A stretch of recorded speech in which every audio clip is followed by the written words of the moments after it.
ඒත් එක්කම ඉන්දියාවට ඇහැරුණා ලංකාවේ කිසියම් ආකාරයකින් උතුරු නැගෙනහිර වෙනම රාජ්‍යයක් බවට පත් වුණොත් ඒක ඉන්දියාවේ පැවැත්මට දැඩි ලෙස බලපාන ගැටලුවක් වෙනවා. ඒ හරහා තමිල්නාඩුව ස්වාධීන වෙලා තමිල්නාඩුව හරහා මහා ද්‍රවිඩස්ථාන රාජ්‍ය. ඒ කියන්නේ ඉන්දියාවට ද්‍රවිඩස්ථානයට වඩා ඉන්දියාවට දකුණු ඉන්දියාව වෙන්වීමේ තර්ජනය දැක්කා.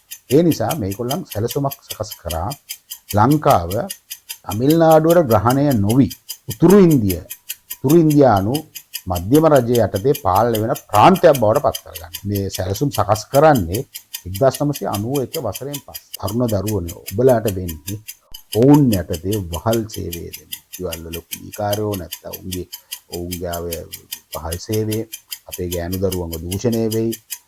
මේවට විරුද්ධ වෙන මිනිස්සු බලු ගානේ පාරවල් ගානේ මරලා දාන්න ඉඩ තියෙනවා. වෙන්න පුළුවන් දේවල්. ඒ නිසා මේ දේශපාලනේ පැත්තකට දාන්න. මේ දේශපාලන කන්නඩි ගලවන්න බෑ. අපි ඇත්තටම සතුටෙන් හිටියා. මම කියන්නම් ඉන්දියාව අපේ රටට ආක්‍රමණ දැල එල්ලලා තියෙන්නේ මොන ශේෂ්ත්‍රවල. ඉන්ධන හා බල ශක්තිය. අපි ඉන්ධන හා බල ශක්තිය සම්පූර්ණ පරිපාලනය ඒගොල්ලන්ගේ අතට ගන්න ඒගොල්ලන් ආක්‍රමණ.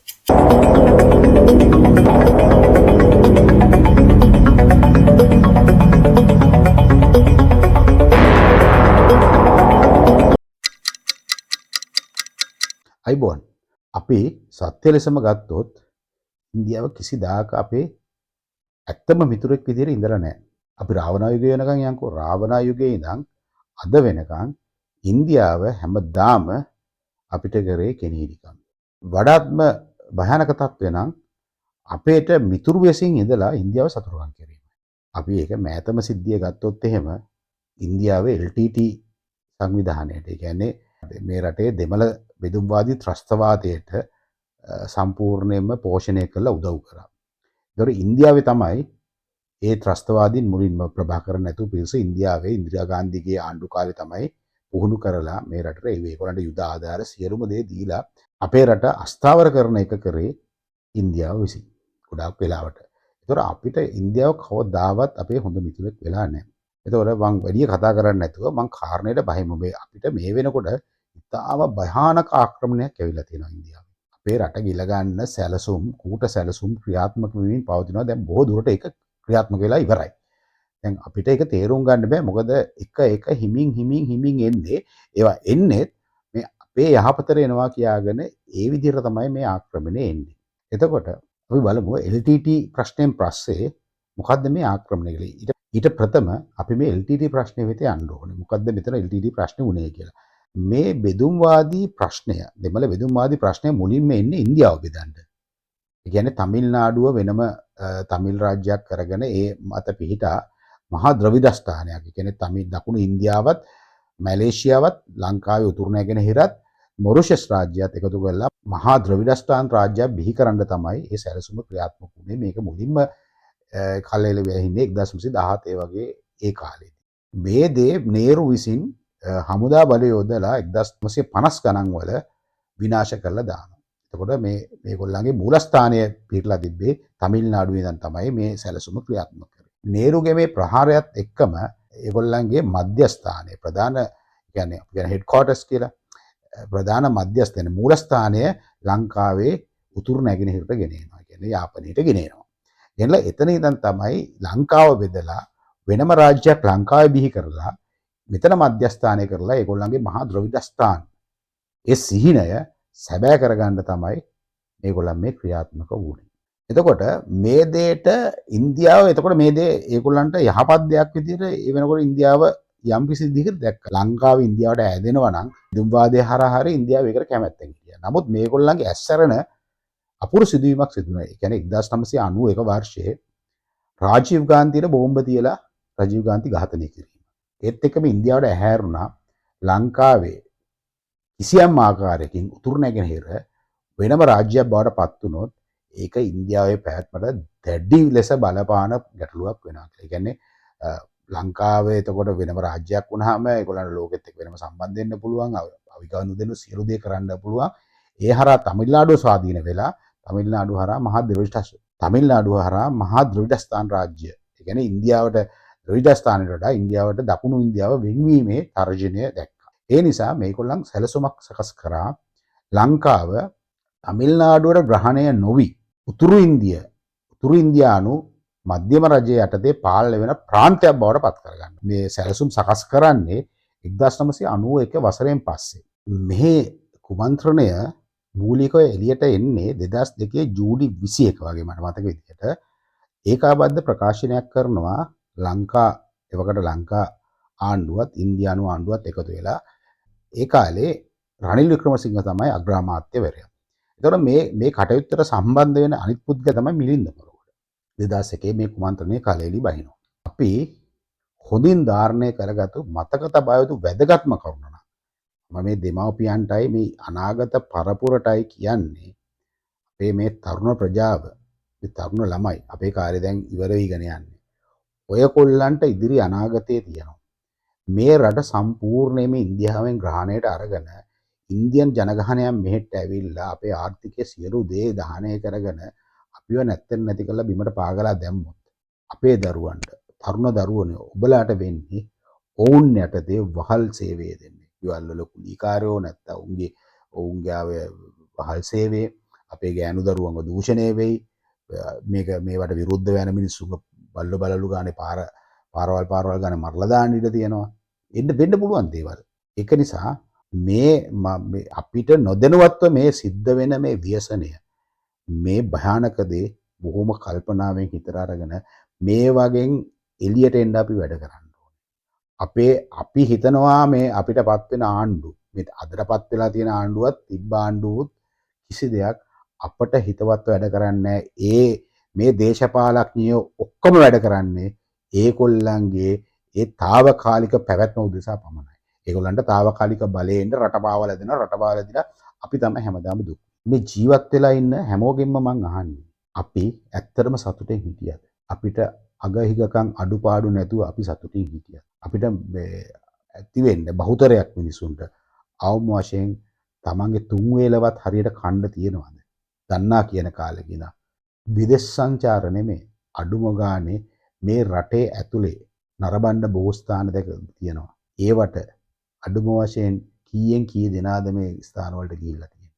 එතකොට මේ දේශපාලඥයෝ හැමදාම කරේ අපිව පාවලා දීලා ඒගොල්ලන්ගේ සුඛ විහරණයට කටයුතු සිදු කරවද. ඒක මේ NPP ආණ්ඩුවත් එකයි, තිබ්බ රනිල්ගේ ආණ්ඩුවත් එකයි, ඊට කලින් තිබ්බ ආණ්ඩුවත් එකයි. ඒ නිසා මේ දේශපාලනේ පැත්තකට දාන්න. මේ දේශපාලන කන්නඩි ගලවන්න වහම මම කියන දේ මේවා තේරුම් ගන්න. අපි දැන් මේ ඇති මේ දේශපාලනේ පස්සේ ගියා. මේ එක අපි දේශපාලඥයන්ගේ හෙන්චයිය වෙන්න ඕනේ නැහැ කවුරු. ඔයගොල්ලන්ට කියන්නේ යන්න එපා දේශපාලඥයන් පස්සේ. දැන් මේ තරුණ පිරිසෙන් කියන්නේ එන්න ඉදිරියට. අපි දැක්ක මේ දේශපාලඥයෝ ඔක්කොම දැන් මේ අන්තිම බලාපොරොත්තුව කියලා දුන්නේ මේ අනුර කුමාර දිසානායක. එයත් ෆේල්.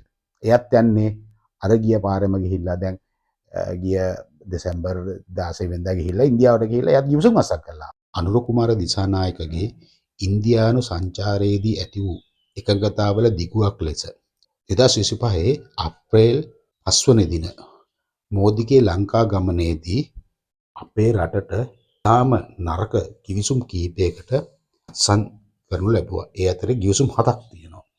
එයින් මුලින්ම තියෙන්නේ අපේ විදුලි සම්ප්‍රේෂණය ඉන්දියාව සහ සම්බන්ධ කිරීම. ඊපස්සේ ඩිජිටල් කරණය. ත්‍රිකුණාමලයේ බලශක්ති මධ්‍යස්ථානයක් ලෙස දියුණු කිරීම. ආරක්ෂක සහයෝගිතා ගිවිසුමක්. සෞඛ්‍ය අංශයට සම්බන්ධ ගිවිසුම් දෙකක්. ඊට පස්සේ නැගෙනහිර පළාත ග්‍රහණය කර ගැනීමේ ගිවිසුම. එනම් නැගෙනහිර පළාත බහු ආංශික ප්‍රදාන සඳහා ගිවිසුම.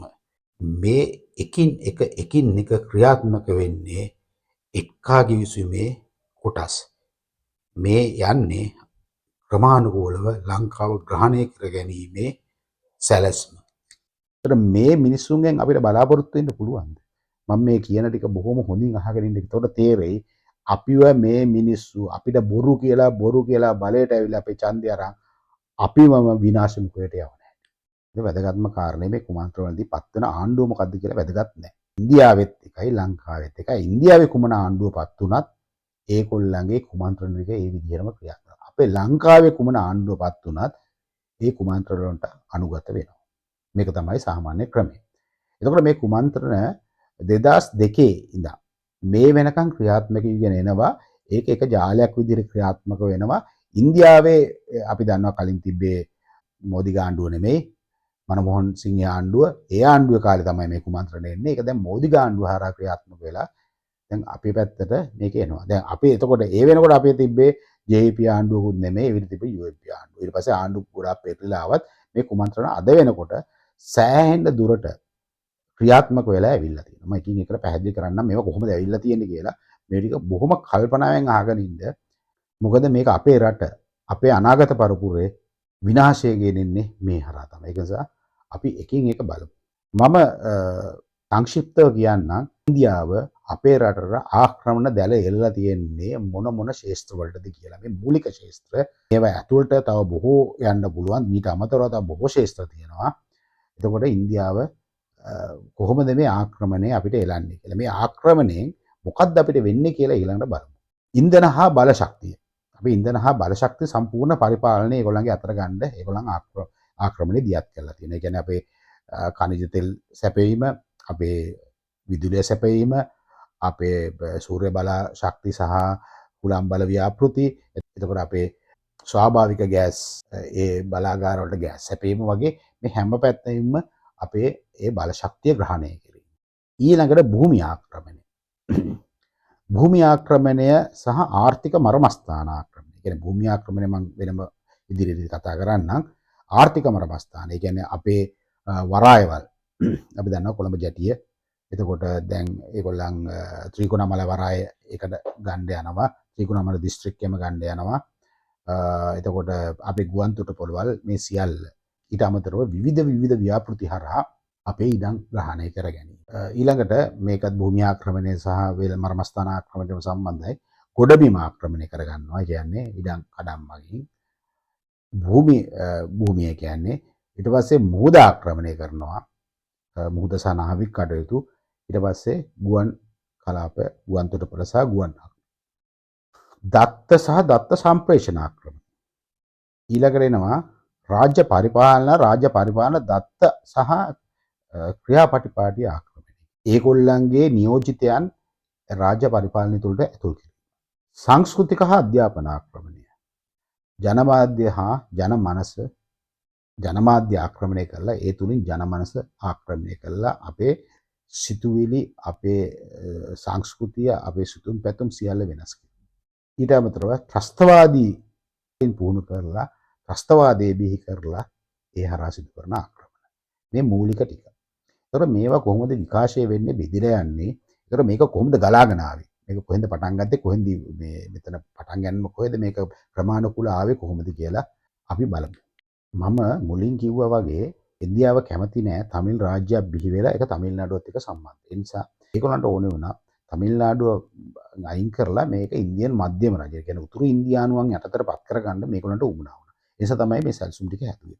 එතකොට මේ 2002 තමයි ජූනි 11 වෙනිදා තමයි මුලින්ම මේ පිළිබඳ ඒකාබද්ධ ප්‍රකාශයක් නිකුත්. එතකොට මේ ඒකාබද්ධ ප්‍රකාශයට අනුව මේගොල්ලන් බොහොම දියාරු කරලා තමයි දාන්නේ. ඒගොල්ලන් කියන ඉන්දියානු ලංකා නිදහස් වෙල්ල කිවිසුම පුළුල් කිරීම. කියන්නේ දෙක අපිට තේරෙන්නේ මේ නිදහස් වෙල්ල කිවිසුමක් එනවා. ඒක ලොකු දෙයක් නෙමෙයි. අපි රටවල් දෙක අතර හුමාරා. ඔන්න ආක්‍රමණයේ මුල් පියවර. මුලින්ම එන්නේ අපේ ඛනිජ තෙල් ආක්‍රමණය. එතකොට මේ එදා තමයි මේ එළියට එන්නේ IOC සමාගමට පෙට්‍රල් ෂෙඩ්. ඒ කියන්නේ පිරවුම්හල් 100ක් ලබා දීමත් තෙල් ටැංකි 30 ගාණක් 33ක් 35ක් මට මතක විදියට ලබා දීම සිද්ධ වෙන්නේ මෙන්න මෙතන. ඒතකොට මුලින්ම ආක්‍රමණය දියත් වෙන්නේ ඒගොල්ලන් දන්නවා රටේ ඛනිජ බල ශක්තිය කියන්නේ රටක් පාලනය කරන්න. යම් රටක බල ශක්තිය හසුරවන්න පුළුවන් නම් ඒ රට සම්පූර්ණයෙන් හසුරවන්න පුළුවන්. ඒකට බල ශක්තිය, මුදල් සහ ආර්ථිකය. මේ කියන තුනම අතර ගත්තොත් ඒ රට සම්පූර්ණ පාලනය කරන්න ඒ කෙනාට පුළුවන්. ඒ කෙනාට හෝ ඒ අනිත් රාජ්‍යයට පුළුවන්. අපි ඒකට හොඳ උදාහරණයක් මේ මෑත උදාහරණයක් ගමු. අපේ අරගලයේ ඇති වුණේ කොහොමද කියලා අපි දන්නවා. අරගලේ නැති වුණේ මිනිස්සුන්ට කන්න බොන්න නැති වෙලා. නැත්නම් ඖෂධ නැති වෙලා. මිනිස්සුන්ට රැකියාවල් නැති. අරගලේ ඇති වුණේ බල ශක්තිය. ඒ කියන්නේ මිනිස්සුන්ට පෙට්‍රල් ගෑස් නැති. ඒකත් ඉවසගෙන හිටියා. අවසානයේදී මිනිස්සු පාරට බැස්සේ. කියන්නේ ඉහළ මධ්‍යම පන්තිය සහ මධ්‍යම පන්තිය තමයි පාරට බස්සන්නේ මේ අරගලේ හරහා සැලසුම් කරේ. මේකේ පිටිපස්සෙත් ඉන්නේ ඉන්දියාව සහ ඇමරිකාව. අරගලේ පිටිපස්සේ සම්පූර්ණ ඉන්දියාව සහ ඇමරිකාව ඉන්න බව යම් සාධක කරා ඔප්පු වෙලා තියෙනවා. එතකොට මේ බලශක්තිය හැසිරීම තුළින් අන්තිමට එවකට හිටපු පාලකයා පළවා හරන තත්ත්වයට. ඒ කියන්නේ බලශක්තිය ඇතිවෙනවා කියන්නේ මිනිස්සු එළියට බැස්සේ පැය 13ක් ලයිට් කැපුවේ. පැය 13ක් විදුලිය විසන්ධි කරපු එකෙන් මිනිස්සුන්ට අපහසුතාවයට පත් කරලා හිතාමතාම කරපු දෙයක් ඒක කරලා මිනිස්සුන් එළියට බැස්සුවා. මිනිස්සු එළියට බහැලා අරගලේ පටන් අරන් මේ විරෝධතාවය පටන් ගත්තට පස්සේ ඒක පැය 7ක් දක්වා අඩු කරා. අඩු කරලා ඒක එක දිගටම පවත්වාගෙන ගියා. එහෙනම් ඒ කියන්නේ විදුලිය දෙන්න බැරි කමක් තිබිලා නැහැනේ. අප්පාදුවක් මෙන්න මේක තමයි. බලශක්තියක් පාලනය කරන්න පුළුවන් නම් රට පාලනය කරන්න පුළුවන්. එතකොට රටේ ප්‍රශ්න ඇති කරන්න පුළුවන්. රටේ බලශක්තිය අත්හිටුව ගැන රටේ නිෂ්පාදනය හැමදේම රෝහල් පද්ධතිය එතකොට සියලු දේම කඩානට බලශක්තිය ඒ තරම් වැදගත්. ඉන්දියාව මුලින්ම ටාගට් කරන්නේ ඉලක්ක කරන්නේ බලශක්තිය. ඒ තමයි ලංකාවේ පිරහුම්හල් සහ තෙල් ටැංකි ලබා ගැනීම. ඒතර මේ සාකච්ඡාවේදී තවත් දෙයක් සිද්ධ වෙනවා. ඉන්දියාවේ සිට ත්‍රිකුණාමලය තෙක් දුම්රිය මාර්ගයක් ඉදිකිරීමේ මූලික පදනම ක්‍රියාත්මක. දැන් මේගොල්ලන්ගේ ටාගට් එක ඉන්දියාව ඇගහගෙන ඉන්නෙත් මේකට, ඇමරිකාව ඇගහගෙන ඉන්නෙත් මේකට. එංගලන්තය ඒ කාලේ පාලනය කරා, එංගලන්තය ඇගහගෙන ඉන්නෙත් මේකට. ඇත්තටම කිව්වොත් එහෙම බණ්ඩාරනායක SWRD බණ්ඩාරනායක ඝාතනයට මුල් වෙන්නේ මේ වරාය බණ්ඩාරනායක ජාත්‍යන්තර ගුවන් පොතපොළ බ්‍රිතාන්‍ය ආණ්ඩුවෙන් නිදහස් කරගෙන. මෙන්න මේකට උරණ වෙලා තමයි මෙයාගේ මේ ඝාතන සැලැස්ම සිද්ධ. අතනේ සැලැසුම් වෙන්නේ පල්ලිය තුල. ඒක ඉන්නේ පන්සලෙන්. 2023 ඔක්තෝබර් 21 වෙනිදා මෙන්න එනවා පොඩ්ඩක් නියම ස්වරූපේ එළිය. ඒ කියන්නේ එක්කා ගිවිසුම නෙමෙයි සීපා කියලා තමයි මුලින්ම එන්නේ සීපා ගිවිසුම. මෙමගින් මෙන්න ජනගහන ආක්‍රමණය කරන එක. කියන්නේ මං ඉස්සෙල්ලා කිව්වනේ භූමි ආක්‍රමණය, ජනගහන ආක්‍රමණය, බලශක්තිය ආක්‍රමණය. මෙමගින් ඒගොල්ල මුලින්ම උත්සාහ කරා ඒගොල්ලන්ගේ ජනගහනයක් අපේ රට තුල ස්ථාපිත කරගන්න. ඒ හරහා ඒගොල්ලන්ගේ එතකොට අපි කියන්නේ රෝ නිලධාරීන් සහ විවිධ කට්ටිය අපේ රටට ඇතුල් කරන්න පුළුවන්. ඒක කියන්නේ ඉන්දියානු ජාතිකයන්ට මෙරට තුල පැමිණ වෙළඳාම් කිරීම සහ රැකියා කිරීමේ අවස්ථාවක් ලබා දෙන්න තමයි මේක ආවේ. ඒ කියන්නේ අපේ රටේ මිනිස්සුන්ටත් රස්සාවල් නැතුව ඉන්නකොට ඉන්දියන් මිනිස්සු මේ රටට ඇවිල්ලා අපේ රටේ මිනිස්සුන්ටත් බොහොම අමාරුවෙන් වෙළඳාම කරගෙන යනවා. ඒතර ඉන්දියානු මිනිස්සු මේ රටට රස්සාවට වෙළඳාවට ආවට පස්සේ ඒ මිනිස්සුන්ගේ ඒ වෙළඳ භාණ්ඩ සහ ඒතකොට මේ ගිවිසුම් එක තියෙන තීරුබදු නැතිකම තීරුබදු රහිත ගිවිසුම් නිසා තරඟ කරන්න බැරි වෙනවා. දැන්ටත් ඉන්නවා මේ ඉදිකිරීම් ශාස්ත්‍ර සේවකයෝ මේකට ඇවිල්ලා ඉන්නවා ඉන්දියාවේ මේ ගිවිසුම් යටතේ. ඒ මිනිස්සු බොහොම අඩු පඩියට සමහර බත් පකට් එකකට වවා වැඩ කරන මිනිස්සු. හැමට විතරක්. මිනිස්සු කණ්ඩත්. ඒතකොට ඒ වගේ ජනගහනයක් අපේ රටට ආවොත් අපි දන්නවා වතුකරේ ජනතාව බ්‍රිතාන්‍ය අධිරාජ්‍ය පාලනය ගෙනාවේ උදේ කැම ටික දෙන්න දීලා වැඩ ගන්න. ඒතකොට ඉන්දියානු මලබාර් වෙරළේ කණ්ඩවත් නැතුව හිටපු ඉරසක් තමයි මේ අරන් ඇවිල්ලා මෙහි පදිංචි කරලා ඔය කඳුකරේ සහ යාපනයේත් එහෙමයි. යාපනයේත් වතුව ගාවට තමයි මුලින්ම ගෙනාවේ. අද මේ ශ්‍රී ලාංකීය දෙමළ කියලා හදාගත්තට එහෙම දෙමළක් නැහැ. මේ ඔක්කොම එකම කට්ටිය. ඒ කියන්නේ ඉතිහාසය වෙනම තියෙනවා. ඒ කියන්නේ ඉතිහාසයේ මූලාශ්‍ර සමග අපි කතා කරන්න පුළුවන්. ඊළඟ වෙනමලක් කතා කරමු ඒක.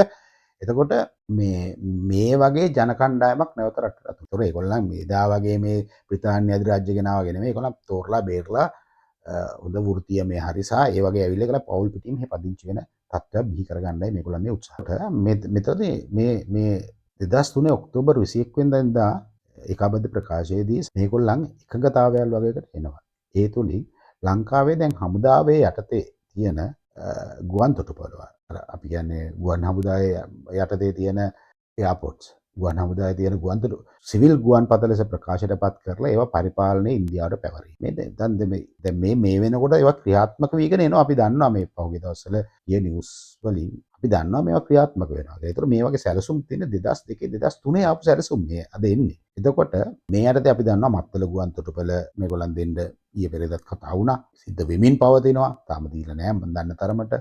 මේ අතර මේත් එක්කම අපේ ඊශාන දිග ගුවන් කලාපය පැවරුවා කියලා කියනවා ඉන්දියාවට. ඒ තුලින් අපිට ඉන්දියාව මේ වෙනකොට ඩොලර් මිලියන 5000ක පමණ වාර්ෂික ආදායමක් 5000ක් 6000ක් අපිට ඒ ආදායමක් නැති වෙලා තියෙනවා. මේ ඔක්කොම සිද්ධ වෙන්නේ මේ රනිල් වික්‍රමසිංහ ආණ්ඩු සමයේ. මේකේ වැදගත්ම කාරණය තමයි මේවා ගොඩාක් කටයුතු. මේකේ මේ කඩිනම් මේ කටයුතු සිද්ධ වෙන්නේ රනිල් වික්‍රමසිංහ යම් කාලයක බලයේ ඉන්නවද ඒ බලයේ ඉන්නේ. ඒකෝර දැන් රනිල් වික්‍රමසිංහ නැතත් රනිල් වික්‍රමසිංහගේ පඹයා තමයි දැන් බලයේ ඉන්නේ. ප්‍රතිරූපකය. පඹයා කියන තමයි වැඩිම හොඳම මේ නිර්වචනය.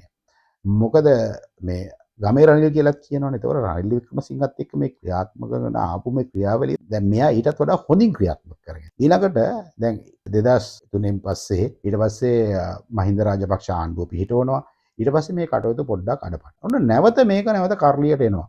2015 යහපාලන ආණ්ඩු කාලේ. මහින්දගේ කාලේ හොඳයි කියලා මේ කියනවා නෙමෙයි. මහින්දක කාලේ කරේ ඉන්දියාව පස්සෙන් යන්නේ නැතුව චීනේ පස්සේට ගියා. ඒතර ඉන්දියාවට ඒ කරපු පාවාදීම් ටික මහින්ද රාජපක්ෂ චීනෙට කරා. දැන් චීනෙට හම්බන්තොට වරාය දුන්නා. ඒතර පෝට් සිටි එක දුන්නා. ඒතර තව තව ව්‍යාපෘති චීනෙට දීලා තියෙනවා.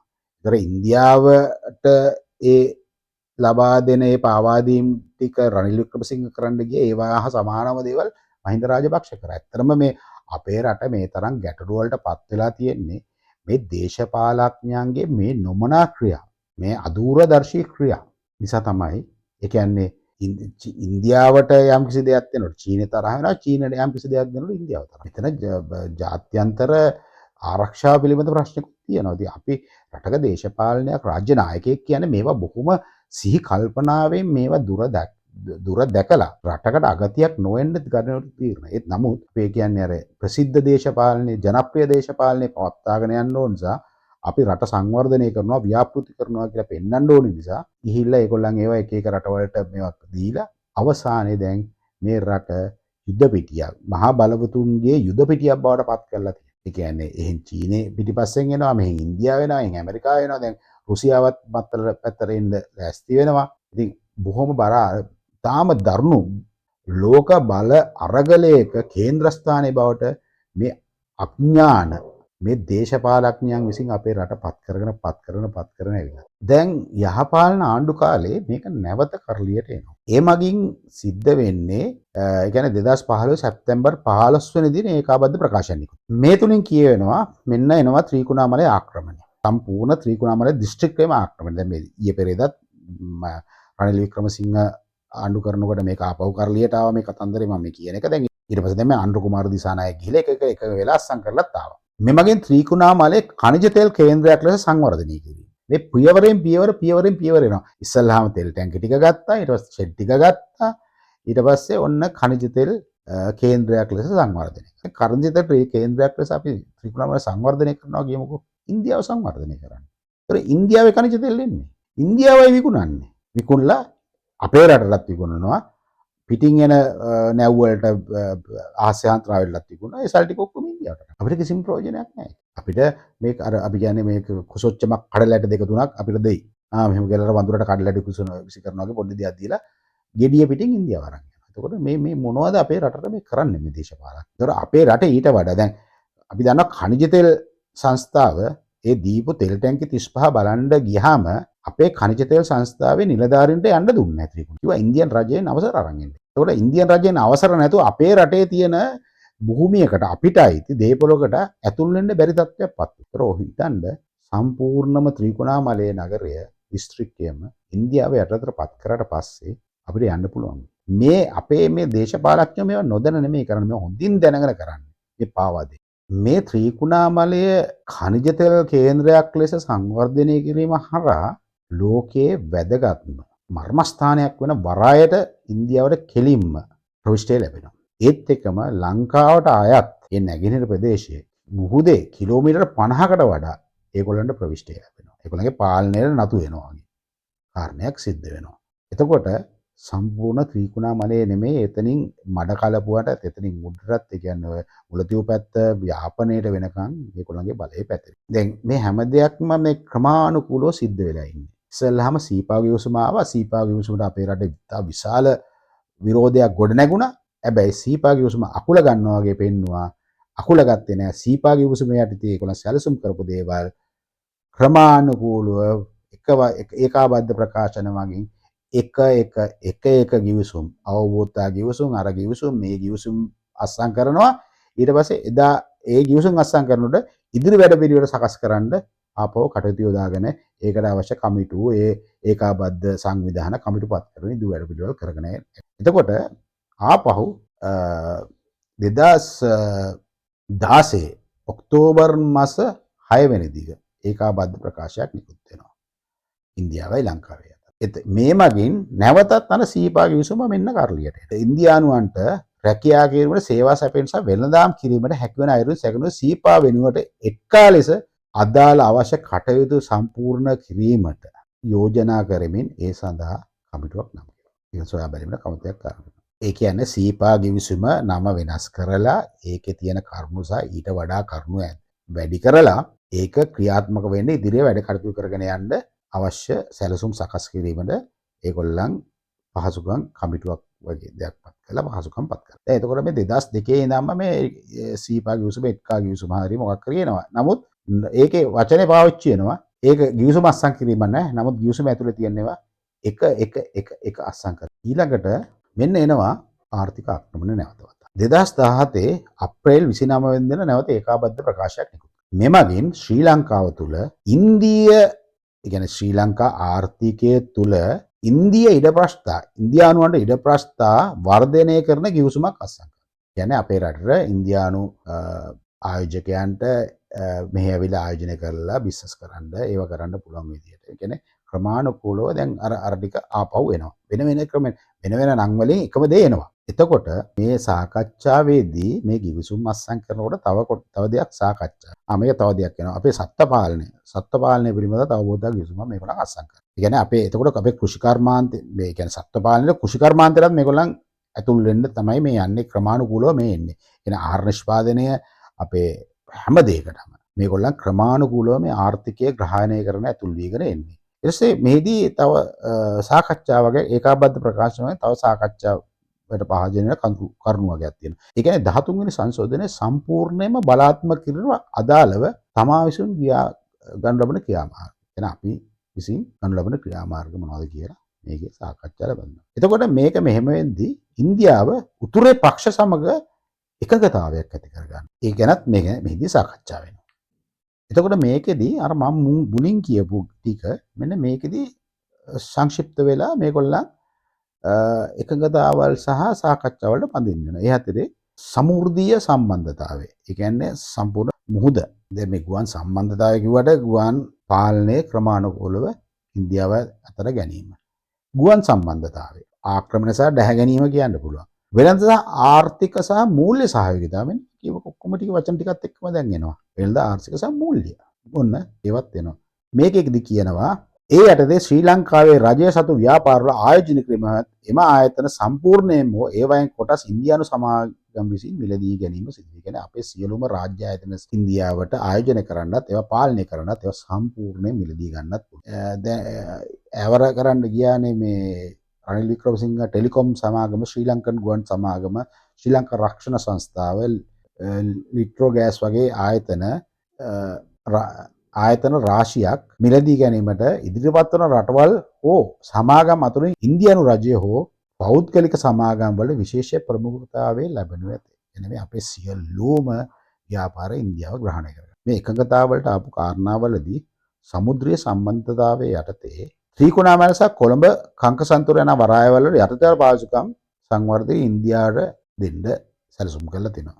ඒ අනුව ඒ වරායවල් ආශ්‍රිතව ඉන්දියානු ක්‍රියාකාරීත්වය වර්ධනය කිරීමක් කරනවා. මීට අමතරව ඉන්දියාවේ නාගපට්ටම් සහ කංකසන්තුරය අතර සත් රාමේශ්වරන් සහ තලේමන්නරම අතර මගී බෝට්ටු සේවාවක් ඇති කරන. ඒ කියන්නේ ගමනාගමනය ආක්‍රමණය. මේක මේ යටතේ මේගොල්ලන් සම්පූර්ණ ගමනාගමනය. ඒ කියන්නේ ගුවන් ගමනාගමනය, මුහුදු ගමනාගමනය විතරක් නෙමෙයි භූමි ගමනාගමනයත් මේගොල්ලන් ක්‍රියාත්මක කරන්න යන්නේ. ගුවන් සම්බන්ධතාවය යටතේ යාපනය සහ චෙන්නයි අතර ගුවන් සේවාව. ඒතර මූලික යාපනය සහ චෙන්නයි සහ ඊට පස්සේ ත්‍රිකුණාමලය. කියන්නේ මේ කලාපයම ග්‍රහණය කරන්න යන්නේ. පලාලිස් ගුවන් තොටුපළ මේ වෙනකොට අපි දන්නවා දීලා තියෙනවා. පලාලි ගුවන් තොටුපළ සංවර්ධනය කිරීම සහ ඒ යටතේ ඍජු ගුවන් සේවා. ඒ කියන්නේ වාණිජ ගුවන් සේවා ආරම්භ කිරීම ඉන්දියාව මේ වෙනකොටත් පලාලි දීලා ඉවරයි. අපි දන්නවා ඒක. ඊළඟට බලශක්තිය සහ විදුලිය ආශ්‍රිත සහයෝගිතාවය. ඒ යටතේ ඉන්දියාවේ සිට නල මාර්ගයෙන් ශ්‍රී ලංකාවට khනිජ තෙල් සහ ගෑස් සැපයීම සඳහා නල මාර්ගයක් මුහුද යටින් එලීම සහ ඉන්දියානු සහ ශ්‍රී ලංකා විදුලි පද්ධතිය ඒකාබද්ධ කරමින් විදුලි කේබලයක් එලීම සිදු වේ. එන්න තනිකරම බලශක්තිය තනිකරම ආක්‍රමණය.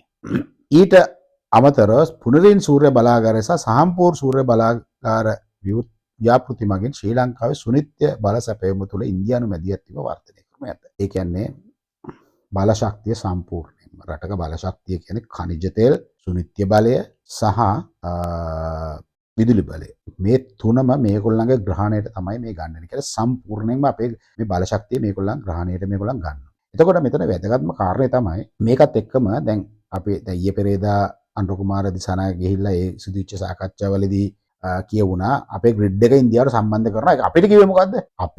අපේ කරන්ට් අපේ විදුලි බලය ඉන්දියාවට දෙන්න. අපේ රටේ මේ අපේ එක මාසෙට කී සැරයක් ලයිට් කපනවාද අපේ රටේ?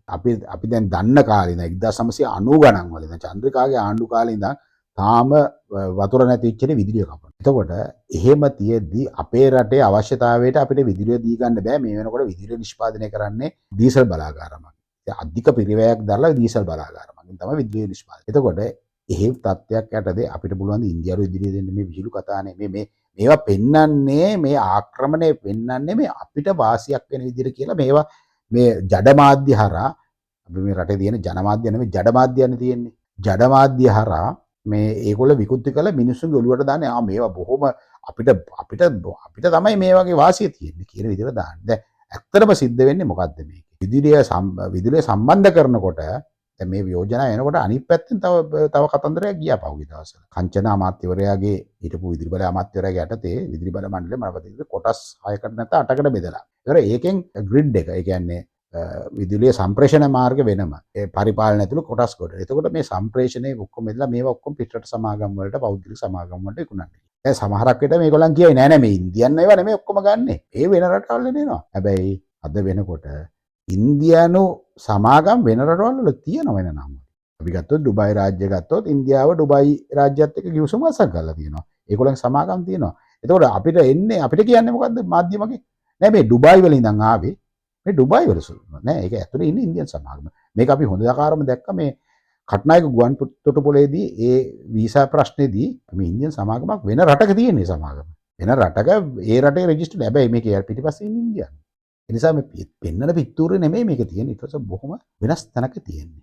එතකොට මේට අමතරව මන්නාරම දෝණිය සහ කාවේරි දෝණිය මුහුදු ප්‍රදේශය තුළ ඛනිජ තෙල් ගවේෂණයටද ඉන්දියානු සමාගම් වෙත ලබා දෙනවා. මේ ඔක්කොම ඉන්දියාවට. ඒතකොට මුළු රටේම සියලු දේ ඉන්දියාවට. ඇත්තටම අපේ මේ ඉන්න උන්ට කොන්දපණ නැද්ද මේවට අපේ රටේ ඉංජිනේරුවෝ ඉන්නවා. දැන් ඛනිජ තෙල් කැණීමක් වගේ දෙයක් නම් අපිට අපහසුයි කරන්න දාම. ඒනොට ඊට වඩා කරන්න පුළුවන් දේවල් තියෙනවා අපිට. අපිට බැලද අපේ වරාය සංවර්ධනය කරගන්න. ඒ මොනෝරේල් ව්‍යාපෘතියට අපේ ඉංජිනේරුවෝ අපිට හදන්න පුළුවන් මේක. ඇයි අපේ ඉංජිනේරුවන්ට අවස්ථාවක් දෙන්නේ නැත්තේ? ඇයි මේවා කරන්නේ නැත්තේ? මේවා ඔක්කොම කුමන්ත්‍රණ. මේවා පිටිපස්සේ ඉතා දරුණු කුමන්ත්‍රණ ක්‍රියාත්මක. ආර්ථික සහයෝගිතාව යටතේ ආර්ථික සහ තාක්ෂණික සහයෝගිතා ගිවිසුම් කීපයකුත් අත්සන් කරන්න. මේ හරහා මේ රටට ඩිජිටල් පහසුකම් සංවර්ධනය කිරීම සඳහා තාක්ෂණික සහ මූල්‍ය පහසුකම් ලබා දීම මගින් ලංකාවේ දත්ත පද්ධතිය වලට ඇතුල් වීමේ හැකියාව ඉන්දියාන්ට ලැබෙනවා. ඒ කියන්නේ අපේ ඛනිජ තෙල් බල ශක්තිය තොරතුරු තාක්ෂණය මේ සියලු දේ මේගොල්ලන් අතරපත් වෙනවා. දැන් මේ සාකච්ඡා යන අතරතුර වැදගත් කාරණයක් සිද්ධ වෙනවා. මෙන්න මේක කැරගෙන තැන. මෙන්න මේක ඉතාම වැදගත් කාරණයක් මේ හොඳට ඔළුවට ගන්න. ආර්ථික සහයෝගිතාව යටතේ ආර්ථික සහ තාක්ෂණික සහයෝගිතා ගිවිසුම් කීපයකුත් අත්සන් කරන්න නියමිතයි. මේ හරහා මේ රටට ඩිජිටල් පහසුකම් සංවර්ධනය කිරීම සඳහා තාක්ෂණික සහ මූල්‍ය පහසුකම් ලබා දීම මගින් ලංකාවේ දත්ත පද්ධතිය වලට ඇතුල් වීමේ හැකියාව ඉන්දියාන්ට ලැබෙනවා. ඒ කියන්නේ අපේ ඛනිජ තෙල් බල ශක්තිය තොරතුරු තාක්ෂණය මේ සියලු දේ මේගොල්ලන් අතරපත් වෙනවා. දැන් මේ සාකච්ඡා යන අතරතුර වැදගත් කාරණයක් සිද්ධ වෙනවා. මෙන්න මේක කැරගෙන තැන. මෙන්න මේක ඉතාම වැදගත් කාරණයක් මේ හොඳට ඔළුවට ගන්න. පසුගිය කාලේ අපිට ආවා MCC කිවිසුම කියලා එකක් මතක ඇති. ඇමරිකානු MCC කිවිසුම. මේකට පයින් ගැහුවා ගෝඨාභය රාජපක්ෂගේ ආණ්ඩුව මේකට පයින් ගහලා මේක අයින් කරා. නමුත් දැන් මේ ඉන්දියානු මේ එක්කා කිවිසුම සහ මේ සහයෝගිකතා කිවිසුම හරහා මේ ක්‍රියාත්මක වෙන්නේ MCC සැලැස්මම තමයි. හතුරා මිතුරා කියලා සංකල්පයක් තියෙනවනේ. එතකොට දැන් අපිට විරුද්ධව අපි චීනයේ පැත්තට නැඹුරු වෙච්ච නිසා ඇමරිකාවත් අපිත් එක්ක තරහයි ඉන්දියාවත් අපිත් එක්ක තරහයි. ඒත් එක්කම ඇමරිකන් කාර්යය දැනගත්තා කලාපයේ මහ බලවතාගේ සහයෝගය නැතුව අපේ රටට අත දාන්න බෑ කියලා. එතකොට ඒ නිසා ඇමරිකන් ඇමරිකාව ඒගොල්ලන්ගේ උපක්‍රම වෙනස් කරා. ඒගොල්ලන් කරේ ඉන්දියාවත් එක්ක සහ ආරක්ෂක ගිවිසුමකට එළඹුණා. ඒ ආරක්ෂක ගිවිසුම කියන්නේ චතුර්පාර්ශ්වීය ආරක්ෂක සංවාදය. ඒකේ ඉන්නවා ජපානයයි, ඉන්දියාවයි, ඔස්ට්‍රේලියාව ඇමරිකාව මුල් කරගෙන මේ රටවල් 4. අපි චීනෙත් එක්ක සම්බන්ධ නිසා මෙන්න මේගොල්ලන් එකතු වෙලා දැන් අපිට විරුද්ධව ක්‍රියා කරනවා. එතකොට දැන් වෙන මම කියන වැදගත්ම කතාවක් කියන්න තියෙනවා කියලා. මෙන්න මේ කටයුතු ටික මෙහෙම යන අතරතුර අපිට මතක ඇති හොඳ අපිට පුරුදු නමක් තියෙනවා. ඒ මේ කාන්තාව මම මේ කියන්න කාන්තාව කාලයක් අපේ රටේ ඇමරිකානු තානාපතිනිය වෙලත් හිටිය වගේ මට මතකයි. වික්ටෝරියා නූලන්. එතකොට එයා අද එයා ඒවකට කියන්නේ මේ දැන් ඉන්න මේ ට්‍රම්ප්ගේ ආණ්ඩුවේ නෙමෙයි බයිඩන්ගේ ආණ්ඩුවේ ඇමරිකානු රාජ්‍ය ලේකම්වරිය වෙලා ඉන්නේ දැන් ඉහළ තනතුරක. දැන් අපේ රටේ ඉන්න ජුහි චාන්ගෙත් ලොක්කා දැන්ට. එතකොට මෙයයි ඉන්දියන් ආණ්ඩුවයි අතර සාකච්ඡාවටයක් යනවා. දැන් මේ 2023 මේවා සිද්ධ වෙන්නේ. ත්‍රිකුණාමලයේ ඒකාබද්ධ යුද කඳවුරක් පිහිටවන්න. ඉන්දියානු ඇමරිකානු ඒකාබද්ධ යුද කඳවුරක් ත්‍රිකුණාමලයේ පිහිටවන්න. හරි සෙල්ලම මේ. රට අපේ ලංකාව අපේ ඇමරිකාවයි ඉන්දියාවයි ඒකාබද්ධ යුද කඳවුරක් මෙතන පිහිටවන්න. දැන් මේ කොතනද දෙන්නේ? මේ දැන් තේරුණා නේද?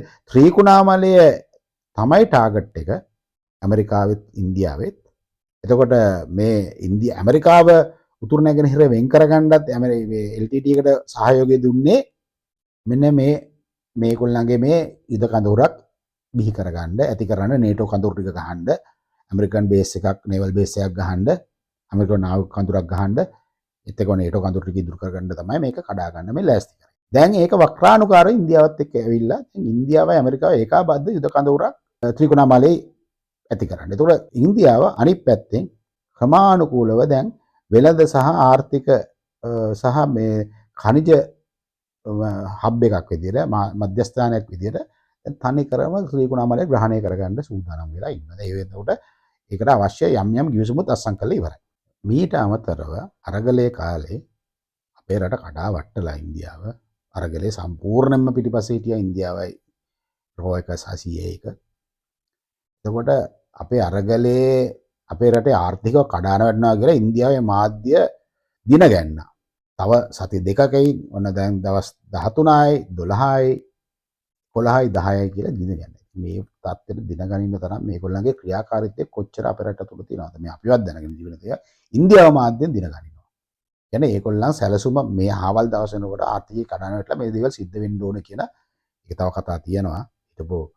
හිටපු මහ බැංකුව අධිපති කියනවා එයාව ඩුබායි වල ඉඳන් විශේෂයෙන් ගුවන් ටිකට් පතකුත් දාලා විශේෂ අනක් මත ගෙනල්ලා ඉතුරු බිලියන 2.5 අයිවත් කරගන්න යාලවුව බලෙන් වගේ අස්සම් කරගත්තා කියලා. මේවා සැලසුම් සහගත ක්‍රියාවලිය. එතකොට දැන් මේ ඔක්කොම කරලා මේ අද ඉන්න NPP එක බලයට ගෙන ඒමත් මේ කුමන්ත්‍රණ වල කොටසක්. මොකද මීට අවුරුදු එකමාරකට දෙකකට කලින් තමයි ඉස්සල්ලාම කිව්වේ ඔස්ට්‍රේලියාවේ අගමැතිනිය. එතකොට ආණ්ඩු කුමාර දිසානායක මේ රටේ හොඳ නායකයෙක්. එයා බලයට එන්න ඕනේ. එයා රටේ ජනාධිපතියෙක් වෙන හොඳ කෙනෙක් කියලා. ආණ්ඩු කුමාර දිසානායක කියන්නේ කිසිම සැලසුමක් නැති කිසිම අදුම ගානේ පෞරුෂයක්වත් නැති මිනිහෙක්. එතකොට අපි ඒක දැක්කනේ ඉන්දියානු සංචාර දිසා මේ පෞද්ගලික දේවල් දැක්කනේ මෙයාගේ පෞරුෂය සහ මෙයා දැන් රට කරන විදිය දන්නවනේ.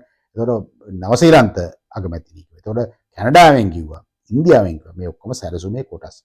දැන් මෙයාලා මේ බලයට පත් කරගන්නේ මේගොල්ලන්ගේ සැලසුම් ක්‍රියාත්මක කරගන්න. දැන් අවසාන වශයෙන් ඒකාබද්ධ ප්‍රකාශයක් නිකුත් වෙන්නේ 2024 දෙසැම්බර් 16 දින අනුර කුමාර දිසානායකගේ ඉන්දියානු නිල සංචාරය ජනාධිපතිවරයා ලෙස පත්වී ප්‍රථම ඉන්දියානු නිල සංචාරයේ දී තමයි මේ ඒකාබද්ධ ප්‍රකාශයක් දැන් මේ 2002 ඉඳන් ආපු සිද්ධිවල ඒ ටික කරගෙන යන්නේ. 2002 ඉඳන් යම් සිද්ධි ටිකක් කරගෙන ආවා. මහින්ද රාජපක්ෂගේ ආණ්ඩු කාලේ ඒවා නැවතුණාට මහින්ද රාජපක්ෂ ඉන්දියාවට යන්න නැතුව චීනට ගියා. ඊට පස්සේ ගෝඨාභය රාජපක්ෂගේ කාලේ නැවත වතාවක් ඒ බලපෑම් ටික ආපහු ආවා. ඒ කියන්නේ නැගෙනහිර ජැටිය දෙන්න. එතකොට බයිසිල් රාජපක්ෂ ගිහිල්ලා අපේ සමුද්‍ර කලාපය නිරීක්ෂණය කරන ඩ්‍රෝන මගින් ඒ ගිවිසුම රාස්සම් කරලා ආවා. එතකොට ඇමරිකාවට දුන්නා ස්වාභාවික ගෑස් බලාගාරයක් කෙරවල පිටියේ. මේවා ඔක්කොම බැසිල් රාජපක්ෂ කරා. ඒ කියන්නේ කොයි ආණ්ඩුව ආවත් කවුරු ආවත් මේක එකයි කියන එක තමයි මම කියන්නේ.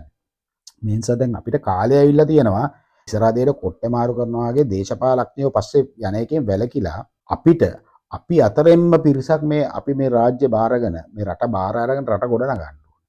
මේ රටේ ඒකට මිනිස්සු ඉන්නවා. ඒකට අවස්ථාවක් නැහැ මේ මජර දූෂිත දේශපාලන ක්‍රමය නිසා මිනිස්සුන්ට එළියට වෙන්න බෑ. මොකද මේ දේශපාලන ක්‍රමේ වැජබෙන්න නම් බිලියන ගණන් මුදල් වැය කරන්න ඕනේ. ඒකට බැරි ඒත් වැඩ කරන්න දක්ෂතාවයේ තියෙන මිනිස්සු ඉන්නවා. ඉතින් ඒ නිසා මම මේ හැමෝටම කියන්නේ මේවා හොඳට කල්පනා කරන්න. දැන් අපි ඊළඟට ආපහු යන් 2024 දෙසැම්බර් 16 දින අනුර කුමාර දිසානාගේ ඉන්දියානු සංචාරයේදී ඒකාබද්ධ ප්‍රකාශනයෙන් මොනවද කියුනේ කියලා.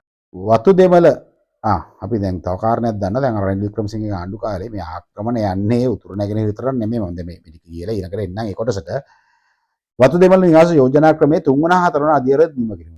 මේනවා අපි දන්නවා ඉන්දියානු වතු දෙමළ ජනතාව සඳහා උඩරට නිවාස 1000ක් ඉන්දියාවෙන් ඉදි කරනවා. මේ ඉන්දියාවේ මිනිසුන්ට වැසිකිලි නෑ, ගෙවල් නෑ. අර චෙන්නයි එයාපෝට් එකෙන් ෆ්ලයිට් එක බස් වෙනකොට තන්නේ කරම පේන්නේ මුඩුක්කු. පොඩි පෙට්ටි වගේ මුඩුක්කු. එහෙව් එකේ ඉන්දියාව ඇවිල්ලා අපේ උඩරට මේ වතු ජනතාවට ගෙවල් හදලා දෙනවා. මේ වතු ජනතාවට හදලා දෙන ගෙවල් මේ ඉඩම් කාගේද? ටොරින්ටන් ආණ්ඩුකාරයා කියනවා 1848 ලෝඩ් ග්‍රේ සාමිවරයාට, ඒ කියන්නේ ඒ ලේකම් යටත් විජිත බහර් ලේකම්ට ලියනවා මේ 48 යුද්ධයෙන් පස්සේ අහිමි කරන ලද ජීවිත විශාලයි. වගුරුන ලද ලේ ප්‍රමාණය අති විශාලයි. මේ සිංහල මිනිස්සු Tamanට අතට අහුවෙච්ච දෙයක් අරගෙන ඈතට ගිහිල්ලා තමන්ගේ විනාශ වූ ගිනිබත් වූ දේපොළ දිහා දැස් කඳුලෙන් බලාගෙන ඉන්නවා. එතකොට ඒ වගේ ඊට පස්සේ ලියනවා දැන් මේවා අපි යුද්ධයට විශාල මුදලක් වියදම් වුණා. ඒවට සල්ලි හොම්බ කරන මේ දේපොළ පාවිච්චි කරනවා. ඒ නිසා මම යෝජනා කරනවා. ටොරින්ටන් නාඩුකාරය ගැන ලැජ්ජයි අපිට. අද ටොරින්ටන් චතුරස්‍ර නමින් තාම මේ මිනිහට ගෞරව කරන තාම ටොරින්ටන්ගේ නමින් චතුරස්‍රයක් තියෙනවා. නුවර තියෙනවා ටොරින්ටන් ආර්යාවගේ නමින් පාරක්. මේ රට විනාශ කරව සිංහල මිනිස්සු මරපු පාහරයන්ට තාමත් ගෞරව කරන්න ඒවත් තාම තියෙන අපි ලැජ්ජ වෙන්න ඕනේ. එතකොට එයා කියනවා, එයා යෝජනා කරනවා ඉන්දියාවෙන් ගම් පිටින් උගුල්ලලා ගෙනලා මෙහෙ පැල කරනවා. ඒ කට්ටිය තමයි පැල කරපු තමයි වතු ජනතාව. ඒතර මේ බෙදන්නේ මේ සිංහල මිනිස්සුගේ ඉඩ. කමන්නේ නැහැ කියමු. මිනිස්සු ජීවත් වෙන අපේ මනුෂ්‍යත්වයේ නාමයෙන් ජීවත් වුණාට අපිට වතු ජනතාවත් එක්ක ප්‍රශ්න තිබෙනවා. නමුත් මේ මාර්ගයෙන් මේ ඉන්දියාව මොකද්ද මේ කරගෙන යන්නේ? මේ කරගෙන යන්නේ ආක්‍රමණය. ඊළඟට මේ දෙසැම්බර් 16 වෙනිදා එක කතාවල කියවෙනවා ශ්‍රී ලංකාව පුරා ඉහළ බලපෑමක් ඇති ප්‍රජා සංවර්ධන වැඩසටහන නැති කරේ. ඒ කියන්නේ එක පැත්තකින් මාධ්‍ය අල්ලගෙන මාධ්‍ය හරහා මනස සෝදන්න යනවා, අනිත් පැත්තෙන් ප්‍රජා සංවර්ධන වැඩසටහන හරහා අපේ මනස හොදන්න යනවා. ඉන්දියාවේ යහපාලනය සඳහා ජාතික මධ්‍යස්ථානය හරහා වසර 5ක කාලය තුළ අමාත්‍යාංශයට දෙපාර්තමේන්තුවල සේවය කර ශ්‍රී ලාංකේය සිවිල් සේවකයන් 1500කට පුහුණුව සංවිධානය කිරීම. අපි දන්න කාරණයක් තියෙනවා. දැන් අරගලයට පෙර අපේ ඉහළ රාජ්‍ය නිලධාරීන් සහ මිනිසුරු ඇතුළුව 500ක් දෙනා ඇමරිකාවට ගෙනලා ට්‍රේන් කරලා මතක ඇති ගෝඨාභය රාජපක්ෂ කෑ ගහනවා. මම කියන දේ මේ නිලධාරීන් කරන්නේ නැත්තම්, මේ ඇමතිවරු කරන්නේ නැත්තම් මම මොනව කරන්නද කියලා. අන්න ඒක තමයි ඒ සිද්ධ වුනේ. ඒගොල්ලන් පුහුණුවට ගෙනිච්චා. ඒගොල්ලන්ට යවාම් ප්‍රසාද ආදිය එක ගවුණා. මතක ඇති වරක් කවුද රවි කරුණානායක මුදල් ඇමතිලා ඉන්නකොට කියනවා. ඒකට මතක ඇති මේක නිවුස් වල ආවා. මම මුදල් ඇමති වුණාට මම කියන දේවල් මේ මහ බැංකු නිලධාරීන් කරන්නේ නැහැ. ඒගොල්ලන් කියන්නේ IMF එක කියන දේවල්. මොකද ඒගොල්ලන් විශ්‍රාම ගියාට පස්සේ IMF එකෙන් ඒගොල්ලන්ට රස්සාවල්, නිවාස, විදේශ පදිංචි දෙනවා. මෙන්න මේ ආකාරයට තමයි මහ බැංකුව පාලනය කරන්නේ. ඉතින් මේ ඉන්දියාව ලෑස්ති වෙන්නේ මේකටම නෙමෙයිද මේ? ඇයි අපිට බැරිද අපි නිලධාරීන් පුහුණු කරගන්න? අපි ආ ඉන්දියාවට යව නිලධාරීන් පුහුණු කරන්න. අපිට වඩා දූෂිතයි ඉන්දියාව. අන්ත දූෂිත රටක්. රාජ්‍ය සේවය. අපිටත් වඩා දූෂිතයි. අපේ නිලධාරීන් ගිහලා ඉන්දියාව ගිහලා මොනවද ට්‍රේන් කරන්නේ? අපි එච්චර දුර්වල ජාතියක්. අපිට මේ රාජ්‍ය නිලධාරියෙක්වත් පුහුණු කරගන්න බැරි තරම්. ඒක නෙමෙයි මේ යන්නේ. මේ යන්නේ ආක්‍රමණය සඳහා මේ පසුබිම සකස් කිරීම. මෙන්න එනවා අපේ සියලුම දත්ත, ජීව දත්ත ඔක්කොම ඉන්දියාවේ අතට අරගෙන අපි එකිනෙකාගේ ජීවදත්ත ඔක්කොම ඉන්දියාවේ අතර ගන්න ව්‍යාපෘතිය. ශ්‍රී ලංකා අනන්‍ය ඩිජිටල් හැඳුම්පත් ව්‍යාපෘතිය ක්‍රියාත්මක කිරීම කඩිනම් කිරීම මගින් රජයේ සේවාවන් මහජනතාවට ලබා දීමට වැඩි දියුණු කිරීමට සහාය වීම නෙමෙයි සම්පූර්ණයෙන්ම ඉන්දියාව මේක ග්‍රහණය කරන්න යන්නේ. එතකොට මිලියන 22.5 හරි 23 හරි සියලුම ජීවදත්ත ඉන්දියාව සතු වෙනවා. එතකොට ඉන්දියාව එක පැත්තකින් අපේ දත්ත සම්ප්‍රේෂණ කේබල් ටික බාර ගන්නවා ටෙලිකොම් එක හරහා මේ විස්තර ගන්නවා. එතකොට ඒගොල්ලන් ඩිජිටල් කරන හරහා රාජ්‍ය සියලුම රාජ්‍ය ආයතනවල ඒ කම්පියුටර් පද්ධතියත් පාලනය කරනවා. සම්පූර්ණ දත්ත පරිහරණයත් ඒගොල්ලන්ගේ අතට. ඉන්දියාවේ සහාය ඇතුව ඩිජිටල් පොදු යටිතල පහසුකම් යෝජනා ක්‍රම ක්‍රියාත්මක සඳහා එක්ක කටදරන්න මම කියපු එක මේ එන්නේ රාජ්‍ය ආයතන සහ සියලුම ඩිජිටල් ඒ කියන්නේ අපේ ටෙලිෆෝන් පවා ඉන්දියාවේ ග්‍රහණය යටතටපත් වෙනවා. මෙන්න එනවා කතාව. මේ 2024 දෙසැම්බර් 16 ආයෙත් කියනවා. එන්න 2024 කියනවා එක්ක සාකච්ඡා තවදුරටත් ඉදිරිය කියනවා. දැන් මේ 2007 කිව්වනේ එක්ක ඉවරයි කියලා. එහෙනම් මොනවද මේ සාකච්ඡා දෙක? මෙන්න බොරුව. එක්ක සාකච්ඡා කරනවා කියලා. දැන් මම කිව්වනේ කිවිසුම් ඔක්කොම අස්සම් කරලා ඉවරයි. මෙන්න මේක තව එකක දාගෙන. මම කිව්වොත් මුදල ආක්‍රමණය. ඉන්දියානු සහ ශ්‍රී ලංකා රුපියල් වලින් දෙරට අතර වෙළඳ ගනුදෙනු සංවර්ධනය කිරීමේ අවස්ථාව. අන්න එනවා ඊළඟට. ඉන්දියාව හා ලංකාව අතර රුපියල් වලින් ගනුදෙනු කිරීමේ දෙරට මුදල් වලින් ගනුදෙනු කිරීමේ එතකොට වෙන්නේ මොකද්ද? ප්‍රබල මුදල් ලේඛකයේ විසින් දුබල මුදල් ලේඛකයේ වෙන අපේ රුපියල ගිල ගන්නවා. ඒ කියන්නේ මුදලත් අන්තිමට අපේ රටේ ඉන්දියන් මුදල් භාවිතය තමයි ඉතුරු වෙන්නේ ලංකාවේ මුදල් නැත්තම් නැතිලා. ලංකාවේ මුදල් එන්න අගේ බහිනවා ඉන්දියන් මුදල ගෙන නගිනවා. මුදල් ගනුදෙනු කරන්න ගියාම මුදලත් ව්‍යාප්ත වෙනවා. මුදල් ගනුදෙනු කරන්න ගියාම ඉන්දියන් මුදල සම්පූර්ණ ව්‍යාප්ත වෙලා යනවා. එතකොට අපිව හැම අතින්ම මම අර මුලදී කිව්වා වගේ හැම අතින්ම අපිව ග්‍රහණය කරලා ඉවරයි. ආර්ථිකයෙන් බලශක්තිය මුදලෙන් භූමියෙන් ඇතුළු සියලු දේම අපිව ආක්‍රමණය කරගෙන යනවා. අපි දැන් බලමු මේ කතා කරපු ටික ඔක්කොම එක තැනකට ගොනු කරලා. දැන් අපි බලමු කොහොමද 29 වෙනි ප්‍රාන්තය ගොඩනගන්නේ කියලා. අපි දන්නවා මේ වෙනකොට පලාලි ගුවන්තොටුපළ දීලා ඉවරයි. නැගෙනහිර කලාපයේ ඛනිජ සම්පත් කැණීම ඉන්දියාවට දෙන්න යෝජනා කරලා තියෙනවා. දැන් ඒක දෙන්න ඕන මෙන්න තියෙන එක දීලා. 2024 එකකතාවලට ආවා ත්‍රිකුණාමලයේ ඉන්ඩස්ට්‍රියල් හබ් එකක් විදියට වැඩි දියුණු ඉන්ඩස්ට්‍රියල් හබ් එකක් විදිහට වැඩි දියුණු කිරීම යටතේ දැන් ඉස්සෙල්ලා කතා කරා ගිවිසුම් වලින් එනවා ඉන්දියානුවන්ට මේ රටට ඇවිල්ලා මුදල් ආයෝජනය කරන්න පුළුවන් ව්‍යාපාර කරන්න පුළුවන් ව්‍යාපාර වල යෙදෙන්න පුළුවන්. ඒතර ඉන්දියන් ජනයාට මෙහි ඇවිල්ලා රැකිරක්ෂාවල යෙදෙන්න පුළුවන්. ඒත් එක්කම තව දෙයක් මෙහි සිද්ධ වෙනවා. දැන් මතක ඇති පහුගියදා ත්‍රිකුණාමල දිස්ත්‍රික්කයේ කන්තලේ ඉඩම් අක්කර 11000ක් ගොවින්ට දෙනවා.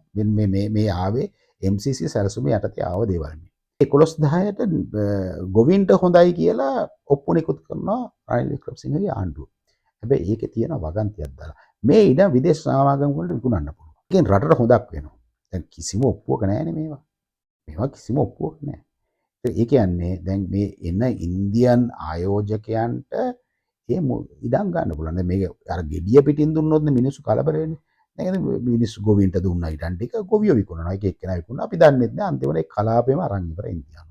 ඒතර ඉන්දියානුවන්ට ඇවිල්ලා ඒගොල්ලන් පවුල් පිටින් මෙහි පදිංචි. එතකොට ඔය උතුරු නැගෙනහිර කලාපයේම ඉන්දියාවේ ත්‍රිකුණාමල දිස්ත්‍රික්කය තමයි දැන් මුලින්ම ඊට පස්සේ ගියා යාපනයේ දිස්ත්‍රික්කය, වන්නි දිස්ත්‍රික්කය ඔය ටික ඔක්කොම දෙයි ඉන්දියාවට සංවර්ධනය කරන්න. ඒතකොට ඉන්දියාවු ජනගහනයක්, ඒ කියන්නේ ඉන්ඩස්ට්‍රීස් එනවා, කර්මාන්තශාලා සියල්ල එනවා, ජනගහනයක් එනවා. එහෙම පදිංචි වෙනවා. ආවට පස්සේ එලවන්න බෑනේ. ඒගොල්ලන් ආයෝජනය කළා ඉවරයි. දැන් අපයි එලවන්න බෑ ආවට පස්සේ. තෙල් ටැංකි 35ට යන්න බැර නම් ඔතන ඇවිල්ලා ඉන්න මිනිස්සු එලවන්න බෑනේ අපිට. මේවා අපි තේරුම් ගත්තා. මේගොල්ලන් ආවොත් අපිට කිසිම දෙයක් කරන්න බෑ. ඒගොල්ලන් අපිට හැප්පෙන්න බෑ. මේක එන්නේ ඉස්සෙල්ලා නවත්ත ගන්න එකයි මේ මිනිස්සුන්ට අපේ රටේ මිනිස්සුන්ට මේ කියන්නේ මොළොවේ පාදලා මේකට විරුද්ධ වෙන්න. වහම මේවට ඉදිරියට නැගී සිටින්න. ඒක මේගොල්ලන් මෙහි වෙලඳාම් ව්‍යාපාර පටන් ගන්නවා. එතකොට ඒත් එක්කම දැන් ගුවන් සේවා තියෙනවා, බෝට්ටු සේවාව තියෙනවා, ත්‍රිකුණාමලයේ වරායේ එතන මුහුදු කලාපය. එතකොට දැන් සාම්පූර් බවනම් ව්‍යාපෘතිය දැන් මන්නාරම කරන්න නැවතුණා. ඔන්න ඊළඟට භූමිය සම්බන්ධ කර ගැනීම. නාවක සම්බන්ධය, ගුවන් කලාප සම්බන්ධය, භූමි සම්බන්ධය. බහුකාර්ය, බහුවිධි මාර්ග පද්ධතියක් වෙනවා මන්නාරමට. රාමේශ්වරයෙන් ඉඳන් මන්නාරමට මහා මාර්ග, දුම්රිය, sannivedana සහ සියලුම ඒ මාර්ග පද්ධතින සම්බන්ධ. මේ ටික ඔක්කොම වුණාට පස්සේ ඉන්දියානු ජනගහනයත් වැඩි වුණාට පස්සේ මේ කලාපයේ සම්පූර්ණ පාලනය නතු වෙනවා ඉන්දියාවට. ඔන්න ඊළඟ එනවා බෙදීම කොතනද එන්නේ කියලා. ඇයි මේ තාම 13 බලාත්මක කරන්න කියලා ඉන්දියාව අපිට දැඩි බලපෑමක් ඇති කරන්නේ නැත්තේ? මොකද 13 බලාත්මක කරොත් ඒ බලය යන්නේ තමිල්නාඩුවට. දැන් මේක ඕනේ ඉන්දියාවට. ඉන්දියාවේ අතට මේ බලය ගන්න. ඉන්දියන් මධ්‍යම ආණ්ඩුවටද බලය ගන්න. ඒ සඳහා තමයි මේ බොරුවට අර හිඟන්නගේ තුවාලේ කොනහා ඉන්නා වගේ 13 ගැන කිව්වට දැඩි බලපෑමක් ඉන්දියාව ඇති කරන්නේ නැත්තේ මේ ටික ස්ථාපිත කරගන්න. ඒ කියන්නේ ඒගොල්ලන් පාර හදලා වන් කලාප අල්ලලා ත්‍රිකුණාමලය දිස්ත්‍රික්කය අල්ලලා තෙල් නලය ගෙනල්ලා අපි විදුලිය සම්බන්ධ කරලා මේ ටික ඔක්කොම කරගත්තට පස්සේ තමයි ඉන්දියාව 13 බලන්නේ. ඊටසේ බලමු කොහොමද මේ දකුණ සහ උතුර බෙදන්නේ කියලා. එන්න වැදගත්ම නාගපට්ටම් ඉඳන් කන්කසන්තුරට එනවා තෙල් නලය. කන්කසන්තුරේ ඉඳන් ඒ තෙල් නලය එනවා ත්‍රිකුණාමලය. ඊට පස්සේ දැන් ඔන්න තෙල් නලේ ඉන්දියාව සම්බන්ධ වුණා. දැන් ඉන්දියාවට ගොඩබිමනුත් සම්බන්ධයි, මුහුණෙත් සම්බන්ධයි, ගොඩිනුත් සම්බන්ධයි, තෙල් වලුත් සම්බන්ධයි, කරන්ට් එකනුත් සම්බන්ධයි, ඉන්දියන් ව්‍යාපාර කර්මාන්තශාලාත් සම්බන්ධයි, ඉන්දියන් ජනගහනිකුත් මෙහි ඇති. ජනගහනිකුත් මෙහි ඇති. ඊට පස්සේ දැන් තෙල් ටික ත්‍රිකුණාමලයට ආපු තෙල් ටික ආය බවුසර් වල හරි නැව්වර හරි ගේන එක පාඩු වෙන්නේ. ඉන්දියාවෙන් ඉඳන්ම තෙල් ලංකාවට එනවා නම් ලංකාවෙන් බවුසර් වලින් ගේන එක පාඩු නිසා කොහෙටද කොළොන්නාවේ තෙල් ටැංකිය වල තෙල් ටික ගෙන නලයක්. එතකොට මොකද වෙන්නේ? කොළොන්නාවේ ඉන්දියාවට තෙල් ස්ටෝර් කරන්න, ගබඩා කරන්න පහසුකම් දෙනවා. ඒතකොට කොළොන්නාවෙත් කොටසක් ඉන්දියාවට දෙනවා. කොළොන්නාවම දෙනවා. සාමාන්‍ය ක්‍රමය. එතකොට රට හරහා ත්‍රිකුණාමලයේ ඉඳන් කොළඹට එනවා තෙල් නලය. ඒතකොට හරියට රට දෙක මැදින් බෙදීගෙන තමයි තෙල් නලය එන්නේ. කොහොම ගිහිල්ලා ඉදිරියට වෙන්න පුළුවන් දෙයක් තමයි ඔය මොකක් හරි කලබලයක් වෙලා තෙල් නල දෙක බෝම්බයක් හරි පහර දීමක් හරි ඉනි දෙවීමක් හරි වෙන්න පුළුවන්. ඇති කරන්න පුළුවන්. ඊට පස්සේ කියනවා මේ තෙල් නලයේ ආරක්ෂාවට අපිට තෙල් නලේ ඉඳන් කිලෝමීටර භාගය හරි කිලෝමීටර හරි දෙපැත්ත අපිට ආරක්ෂාවට අවශ්‍යයි ඉන්දියාව. අපිට දෙන්න වෙනවා. දුන්න හැටිය මොකද්ද වෙන්නේ? MCC ගිවිසුමෙන් ආපු පටිය නෙමෙයිද හැදේ. ත්‍රිකුණාමලයේ ඉඳන් කොළඹට එන තෙල් නලේ කිලෝමීටර අපි පැත්තට එකයි මේ පැත්තට එකයි දෙකක් කියලා දෙකට බෙදුණා. රට දෙකට බෙදලා උඩ කලාපේ ඉවරයි. ඒ කියන්නේ කර්මාන්තශාලා ජනගහනය ගුවන් පාරවල් ඔක්කොම පාර හදන්නෙත් ඉන්දියාවේ. මන්නාරමට. ඒක ඉන්දියාවේ ගුවන් ඉන්දියාව පාලනේ තියෙන. ඒතර එයාපෝට් එක ත්‍රිකුණාමලය දිස්ත්‍රික්කය සහ ඔක්කොම සංවර්ධනය කරන්නේ ඉන්දියාව. සම්පූර්ණ ඉන්දියාව පාලනය. ඉන්දියාව අයිතිය තමයි. ඒක අයිතිය වචනෙන් කියන්නේ නැතුව ඉන්දියාව යටතේ තියෙන. ජනගහනයක් තියෙනවා. දැන් ඊළඟ දේ වෙන.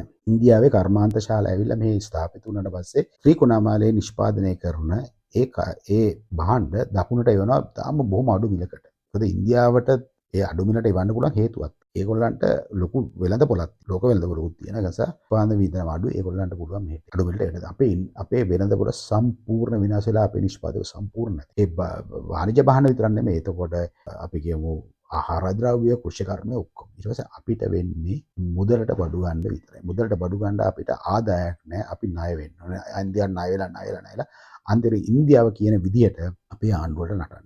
අන්න එදා 13 බලාත්මක කරනවා. අපිට කරන්න සිද්ධ. ඒතකොට ඒක ඇල්ල වෙනම රාජ්‍යයක් සම්පාලනයක් වෙනවා. අන්න ඒකට ඉන්දියාව තව දෙයක් මේ වෙනකොට කරගෙන යනවා. ඔයගොල්ලන්ට මතක ඇති අරගලෙන් පස්සේ ආවා ඩයස්පෝරාවේ මිනිස්සෙක්, දෙමළ මිනිස්සෙක්, ඒක කර තරුණ වෙලේ තට්ටේ වගේ තියෙන. ඇවිල්ලා දේශපාලන පක්ෂිකුත් පිළිහෙව්වා ප්‍රජාතන්ත්‍රවාදී හඳ. මතක වෙදී. ඒ දේශපාලන පක්ෂේ කොටි පක්ෂ. එතකොට මේගොල්ලන් දේශපාලනත් ඇතුල් වෙලා තියෙනවා. මේක පිටිපස්සේ ඉන්න අලිරාජා සුභාෂ්කරන්. කවුද මේ ස්වර්ණවාහිනියේ අධිපති? ලයිකම්බයිල් අධිපති. එතකොට එයා මේ රටේ ප්‍රධානම ජනමාධ්‍ය ආයතන දෙකක් එයා මිලදී අරන්. මේ වෙන ටෙලි රාජ්‍ය ඒ වාරා ඔය සංස්කෘතිය විනාශ. අපි දැක්ක ස්වර්ණවාහිනියේ කොයිතරම් ස්වර්ණාංශය මොනරාපුවත්පතින් NPP ආණ්ඩුව බලයට ගෙන කොයිතරම් වැඩ කොටසක් කරාද කිව්වට ඒගොල්ලන් ඒතකොට මේ අලිරාජා සුභාෂ්කරන් හරහාම තමයි ටෙලිකොම් එක. එතකොට අපේ සම්ප්‍රේෂණ දත්ත සම්ප්‍රේෂණ මාර්ගෙත් ඒගොල්ලන්ගේ අතට යනවා. එතකොට අන්න ඔය කියන දේශපාලන පක්ෂය තමයි දැන් උතුරේ දේශපාලන පක්ෂත් එක්ක එකකතාවයට ඇවිල්ලා තියෙනවා. ඔය කියන දේශපාලන පක්ෂය තමයි උතුරු නැගෙනහිර කලාපේ මේ බලය අත්පත් කරන්නේ. මම මේ කියන දේ ඕගොල්ලන් දැන් මතක් කරගන්න කාලයක් මෙහි කතාවක් ගියා. දැන් අවුරුදු දෙක තුනක උරුද්දේදී ඉන්දියානු BJP පක්ෂය ලංකාවේ දේශපාලනයට ඇතුල් වෙනවා. ඉන්දියානු BJP එක කියන්නේ අද මෝදික පක්ෂය. අන්න ඒක තමයි ඔය දේශපාලන පක්ෂය. එතකොට මේගොල්ලන් අත්අදා බැලීමක් කරා. හරිද? මතක ඇති ජනාධිපතිවරණයට මේගොල්ලන් දැම ස්වාධීන අපේක්ෂක. නාමල්ට සමව ඡන්ද ගත්තා. ඉතිහාසයේ සාමාන්‍යයෙන් ඒ සාම්ප්‍රදායිකයේ තිබ්බ විදුම්වාදී පක්ෂ තමයි වැඩිම ඡන්ද ගත්තේ යහපත්. ක්ෂණිකව ඒ ට්‍රෙන්ඩ් එක වෙනස් වෙලා ස්වාධීන අපේක්ෂක ඡන්ද ගොඩක් ගියා. ඒත් එක්කම අපි යන් කඳුකරේට. දැන් මේ වෙනකොට මේ ප්‍රශ්නේ මේ දේශපාලනයේ ක්‍රියාත්මක වෙන්නේ. මේ වෙනකොට කඳුකරේ ඉන්දියානු ගුරුවරු 1500ක් ඇවිල්ලා කඳුකරේ ළමයිගේ මොළ ටික හොදනවා. මේක පාර්ලිමේන්තුවෙත් කතා වුණා මේ ප්‍රශ්න. එතකොට දැන් ඉන්දියා වතු කරන තරුණයන්ගේ ඒ වෙනම සංවිධානයක් හදාගෙන යනවා ඉන්දියා. ඒතරේ කඳුකරේ නිවාස ව්‍යාපෘති අත කඳුකරය බලාත්මක කරනවා. මේකත් එක්කම එක්සත් ජාතීන්ගේ සංවිධානයේ UNDP සහ USAID යටතේ ඉන්දියාවයි ඇමරිකාව දෙක එකට ඉන්දියාව ඇමරිකාව දෙක එකට වෙලා වැඩ කරනවා කියලා මම කිව්වේ. USAID එක යටතේ වතු කළ දෙමළ රාජ්‍ය සංකල්පයක් බිහි කරනවා. ඒ පිළිබඳව දැන් එක්සිබිෂන්ස් ඒ කියන්නේ ප්‍රදර්ශන සම්මන්ත්‍රණ ඔක්කොම මේ වෙනකොට කොළඹ පැවැත්වෙනවා. එතකොට ඒගොල්ලන්ගේ ප්‍රදර්ශනවල තියෙනවා යම් ලියකියවිලි උඩරට ඉඩම් සිංහල මිනිස්සුන්ට අයිති කියන්නේ මිත්‍යාවක්. එතකොට මේ දෙමළ යාපනයේ බිහි මම කිව්වා යාර ත්‍රස්තවාදී ආක්‍රමණයක් කරනවා කියලා මේගොල්ලන් ඉන්දියාව. යාපනයේ බිහි කරා වගේම බෙදුම්වාදයක් කඳුකරේ බිහි කරා. එතකොට මේ කඳුකර ජනතාව ඉන්නේ උඩ, සිංහල ජනතාව ඉන්නේ පහළ. දැන් අපි දන්නවා පහුගිය දවස්වල කතු ලේබල් කන්ට්‍රීට 323ක් නැතුව ගියා. මේ වගේ මොනවද නැති ගියේ? මේ වගේ ආයුධ ගියාද වෙන මොනවා හරි ගියාද අද වෙනකන් තොරතුරක් නැහැ. අපි දන්නේ මේ වගේ ආයුධ දාවේ. එතකොට මේ හටතේ මේ වතුකර ජනතාවට ආයුධ දැන් මේ වෙනකොට නැගෙනහිර ත්‍රස්තවාදී කණ්ඩායමක් බිහිවීගෙන එනවා කියලා නලින්ද එමෙතුමාම ඒ මාධ්‍ය සාකච්ඡාවකදී කියන ගැන රජය දැන් හොයාගෙන යනවා කියලා. එතකොට ඒ වගේම කඳුකරයෙන් මේ වගේ ත්‍රස්තවාදී කණ්ඩායම් බිහිවලා ඒගොල්ලන් මේ පැල කරන බීජය වෙනම රාජ්‍ය සංකල්පේ කඳුකර රාජ්‍ය සංකල්පේ බීජය පැල කරලා ආයුධ අතර දීලා උඩ ඉඳන් පහළට වෙඩි තියාගෙනවත් සිංහල මිනිස්සුන්ට මොනවද දෙන්නේ කඳුකරේ පහළ. මේවා තමයි සැලසුම. එතකොට අපි මේ ඉන්දියානු සැලසුම කොහොමද ක්‍රියාත්මක වෙන්නේ කියලා බලන්න මේ සැරේ ඡන්ද ප්‍රතිඵල එක. කිසිම දවසක UNP එකෙන් පිට නොවන ඡන්ද. මොකද වතුකර ජනතාවට පුරවැසිභාවය ලබා දුන්නේ UNP එකෙන්. GR සහ ප්‍රේමදාස. UNP එකෙන් පිට කිසි දවසක ඡන්ද. ඔක්කොම වතුකර ඡන්ද ටික මෙතන යාපනයේ මහමැතිවරණේ යාපනයේ ඡන්ද ටික. යාපනයේ අර්චුනා කියන ස්වාධීන අපේක්ෂකයා. එතකොට යාපනයේ තිබ්බ ඒ සාම්ප්‍රදායික දෙමළ පක්ෂ ඔක්කොම අතු ගෑවිලා. මේවා ඔක්කොම එක සැලසුමක් යටතේ එක තැනක ඉඳන් කියන්නේ ඉන්දියාව තමයි මේ පිටිපස්සේ ඉඳන් හසුරුවන්නේ. දැන් ඉන්දියානු ව්‍යාප්තවාදයේ යටතේ අපේ ආර්ථිකය අල්ලලා ඉවරයි. කර්මාන්ත ශාලා දාලා සම්පූර්ණ අපේ ආර්ථික විනාශක කුෂිකර්ම සියලු දේ විනාශ කරලා ඉවරයි. දැන්ටත් කුෂිකර්මයට පශු සම්පත් වලට මේ දකුණෙත් අත දාගෙන යනවා. ඒතකොට දකුණේ එයාපෝට් ටිකයි වරායවල් එතකොට ව්‍යාපෘතියේ වතු දෙමළ ව්‍යාපෘති මේ කොම ටික සිද්ධ වෙගෙන යනවා. අවසානයේදී අපිට කිසිම ටැක්ස්වත් ගෙවන්න දේශීය ආයතන නැතිලා ඔක්කොම ඉන්දියන් ආයතන වෙලා අපේ රජයට දුවන්න වෙන්නේ ඉන්දියන් ආයතන වලින්. ඉන්දියානු රජය අණ යටතේ ගෙවන ටැක්ස්. ඒ ටැක්ස් එක නැති වුණොත් අපිට රට කරගෙන යන්න බැරි වෙනවා. දකුණ. එතකොට වෙන්නේ මොකද? උතුර සම්පූර්ණයෙන්ම 13 බලාත්මක කරලා ඒක ස්වාධීන කරා. BJP පක්ෂයේ සහ ඩයස්පෝරා පක්ෂයේ ඒ අපේක්ෂකය දාලා ඒ ටික දිනනවා. ඊට පස්සේ ඉන්දියන් ජනගහනයකුත් ඇති වෙනවා. දෙමළ පක්ෂත් එක්ක එකතාවකුත් තියෙනවා. එතකොට ස්වයංපාලනයක් ඇති වෙලා ඒක ඉන්දියාවේ නිල නොවන ප්‍රාන්තය බවට ඉබේම පත් වෙලා ඉවරයි. ඊට පස්සේ අපිව සම්පූර්ණයෙන්ම පාලනය කරනවා ආර්ථිකය සහ බලශක්තිය හරහා. ආර්ථික සහ බලශක්තිය හරහා පාලනය කරන්නේ කොහොමද? දැන් 13 වෙනි බලාත්මක කරන්නත් මේකම තමයි කියන්නේ. අපිට මම අරගලයේදී සිද්ධ වූ සිද්ධිය මම කිව්වනේ. මිනිස්සු පාරට බැස්සේ විදුලිය කප්පා දෙයි. එතකොට අපිට කියන්නේ අපිට තෙල් සැපයුම සහ විදුලිය සැපයුම ඉන්දියාවේ මේක කප්පාදු කරපු හැටිය අපි මෙහෙ බිඳ වැටෙනවා. දකුණ බිඳ වැටෙනවා. උතුරේ ඒගොල්ලන්ගේ උතුරේ නැගෙනහිර ඒගොල්ලන්ගේ පාලන තියෙන ඒගොල්ලන්ගේ කරයි. දකුණ බිඳ වැටෙනවා. දකුණේ පාලනේ බිඳ වැටෙනවා. එතකොට ඒගොල්ලන් උගේ ස්විච් එක අතේ තියාන තමයි කියන්නේ අර දේ කරපන් මේ දේ කරපන් කියලා අපිට කියනවා. නැත්නම් අපි විදුලි බල සැපයුම් බිඳ දානවා. එහෙම නැත්නම් අපි තෙල් සැපයුම් බිඳ දානවා. අපිට සම්පූර්ණ අපි යැපෙන්නෙත් ඉන්දියාවෙන්. අපිට බදු ගෙවන්නෙත් ඉන්දියානු සමාගම්. අපිට කරගන්න දෙයක්. ඊපස්සේ ඉන්දියාව කියන විදියට නටන්න වෙනවා දකුණ. ඕක කාලාන්තරයක් ගියාට පස්සේ ඉන්දියානු ජනගහනය දකුණටත් ව්‍යාප්ත වෙලා අපිව ගිල ගන්නවා. අපිට මේ සාමාන්‍ය ජනතාවට අපිට එන්නේ ඔබට මට අපේ දරුවන්ගේ දරුවන්ට මම මුලින් කිව්වා වගේ. අන්න එතකොට ඉන්දියන් කාර්යයන්ගේ වහල්ලු වෙලා වැඩ කරන්න. උන්ගේ අපේ ගෑනු ළමයිට වෙනවා උන්ගේ කෙලිබඩුවේ. කොල්ලන්ට වෙනවා වහල් සේවයේ. ඔළුව කහගෙන උන්ට වැඩ කරා. ඒ දේ කරගන්න ඕනේද? ඒ දේ කරගන්නවද? එහෙම නැත්නම් අපි මීට විරුද්ධ වෙලා අපේ දරුවන්ගේ අනාගතය අපි සුරක්ෂිත කරනවා. මම මේ විශේෂයෙන් කියන අපේ තරුණ ප්‍රජාවට එක පාදල දේශපාලඥයන් ප්‍රශ්නේ යන එක වහම නවත්තලා දැන්වත් මොලේ කල්පනා කරලා මේ ඔයාලගේ අනාගතය සුරක්ෂිත කරගන්න. අපිට දෙන්න පුළුවන් සහායක උපරිම දෙන්නම් අපි උත්සාහ කරනවා. අලුත් පිරිසක් මේ රටේ පාලනයට ගේන්න බලමු. උපරිම උත්සාහ කරනවා. ඕගොල්ලන් අතරින් කට්ටිය ඇවිල්ලා තමයි මේකට බාර ගන්න. ඒ නිසා මේ කියන දේව හොඳට ඔළුවට දාගන්න. දේශපාලන කන්නඩි ගලවලා ඔළුවට දාලා මේ තුල විනිවිද දකින්න. ඉදිරි අවුරුදු 10 20 ඇතුළත මේ දේ බොහෝ විට වෙන්නේ. 90ක් ප්‍රවණතාවය තියෙනවා මේ යන ක්‍රමෙට. ඒ නිසා මේ දේශපාලඥයන්ගේ බොරු වලට අහු වෙලා විනාශ නොවි කල්පනාවෙන් වැඩ කරන්න කියලා මම ස්තුතියි.